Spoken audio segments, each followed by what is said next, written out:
দেখুন আজকের ম্যাচটা কিন্তু খুব একটা ভাইটাল ম্যাচ। কেন বলছি? কারণ যে দুটো দল খেলতে নামছে আজকে 2024 আইপিএলে, সেই দুটো দলই কিন্তু প্রথম ম্যাচ কিন্তু তারা হেরে গেছে। কলকাতাও কিন্তু প্রথম ম্যাচ হেরে গেছে এবং হায়দ্রাবাদ তারাও কিন্তু তাদের প্রথম ম্যাচ হেরে গেছে ব্যাঙ্গালোরের সাথে।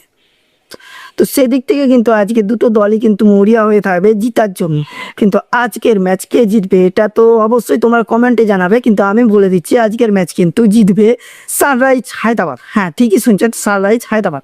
এরপরে কিছু প্রশ্ন আসছে যে কলকাতা নাইট রাইডার্সের ওপেনিং কেমন হতে পারে, বা ক্যামেরন গ্রিন কেন বল করছে না, বা তার জায়গা কি হতে পারে, তার কারণটা কি?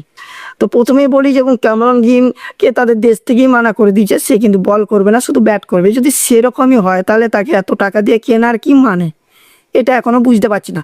তো সেদিক থেকে এই মুহূর্তে টিমের মধ্যে যেরকম একটা আলোচনা হচ্ছে যে ক্যামেরন গ্রিনকে পরের ম্যাচে কিন্তু বসিয়ে দেওয়া হবে, তার জায়গাতে রচিন রবীন্দ্রকে কিন্তু নেওয়া হবে। সে কিন্তু বলটাও করতে পারে এবং সাথে ব্যাটিংটাও করতে পারে, এরকমই খবর সূত্রে অনুযায়ী। আর তার জায়গাতে হয়তো সুনীল নারিনকে ওপেনিং করানোর সিদ্ধান্ত আসতে পারে, হয়তো রাহানে 3 নম্বরে নামতে পারে, এরকম একটা সিদ্ধান্ত আছে। এটা কিন্তু এখনও কনফার্ম নয়, তবে আমার যেটুকু মনে হয় সুনীল নারিন ওপেনিং করলেই সেটা বেটার হবে। আপনার কী রায় সেটা অবশ্যই কমেন্টে জানাবেন। এদিক দিকে হায়দ্রাবাদ, তারা কিন্তু যেরকম টিম নিয়ে নেমেছিল সেই টিম নিয়েই কিন্তু নামবে। বিকল্প কিছু আলাদা চিন্তাধারা এখনও তারা কিছু করেনি। আশা করছি তারা এই ম্যাচে সেরকম করবে না, একদম সুন্দর খেলাটা খেলবে যাতে তারা ম্যাচ জিততে পারে।